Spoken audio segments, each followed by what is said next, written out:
Deux pigeons s'aimaient d'amour tendre. L'un d'eux, s'ennuyant au logis, fut assez fou pour entreprendre un voyage en lointain pays. L'autre lui dit: qu'allez-vous faire? Voulez-vous quitter votre frère? L'absence est le plus grand des maux. Non, pas pour vous, cruel, au moins que les travaux, les dangers, les soins du voyage changent un peu votre courage. Encore si la saison s'avançait davantage. Attendez les zéphyrs qui vous pressent. Un corbeau tout à l'heure annonçait malheur à quelque oiseau. Je ne songerai plus que rencontre funeste, que faucon, que réseau. Hélas, dirais-je, il pleut. Mon frère a-t-il tout ce qu'il veut? Bon souper, bon gîte, et le reste? Ce discours ébranla le cœur de notre imprudent voyageur. Mais le désir de voir et l'humeur inquiète l'emportèrent enfin. Il dit: ne pleurez point, 3 jours ou plus rendront mon âme satisfaite. Je reviendrai dans peu conter de point en point mes aventures à mon frère. Je le désennuierai. Quiconque ne voit guère n'a guère à dire aussi. Mon voyage dépeint vous sera d'un plaisir extrême. Je dirai: j'étais là, telle chose m'avant. Vous y croirez être vous-même. À ces mots, ils se dirent adieu. Le voyageur s'éloigne.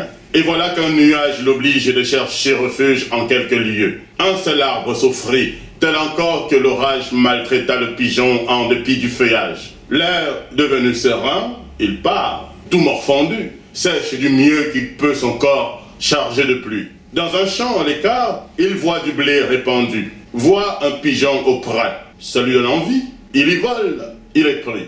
Le blé couvrait d'un lac les menteurs et traîtres à pas. Le lac était usé si bien que de son aile, de ses pieds, de son bec, il le rompt enfin. Quelques plumes y périt. Et le pis du destin fut qu'un certain vautour, à la serre cruelle, vit notre malheureux, qui, traînant la ficelle et les morceaux du lac qu'il avait attrapé, semblait en forçat échapper. Le vautour s'en allait le lier quand des nus font à son tour un aigle aux ailes étendues. Le pigeon profita du conflit des voleurs, s'envola, s'abattit auprès d'une masure, crut pour ce coup que ses malheurs finiraient par cette aventure, mais un fripon d'enfant, cet âge est sans pitié, prit sa fronde, et du coup tua plus d'à moitié la volatile malheureuse qui, maudissant sa curiosité, traînant l'aile et tirant le pied, demi-boiteuse et demi-morte, droite au logis s'en retourna. Que bien, que mal elle arriva, sans autre aventure fâcheuse. Voici nos gens réunis, et je laisse à juger de combien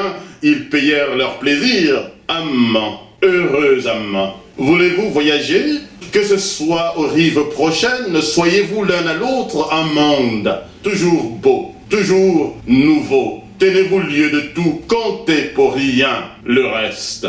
J'ai quelquefois aimé. Je n'aurais pas alors contre le Louvre et ses trésors, contre le firmament et sa voûte céleste, changer les bois, changer les lieux, honorés par les pas, éclairés par les yeux, de l'aimable et jeune bergère pour qui, sous le fils de Cythère, je servis, engagé par mes premiers serments. Hélas, quand me reviendront de semblables moments? Faut-il que tant d'objets si doux et si charmants me laissent vivre au gré de mon âme inquiète? Si mon cœur pouvait encore se renflammer, ne sentirais-je plus de charme qui m'arrête? Ai-je passé le temps d'aimer?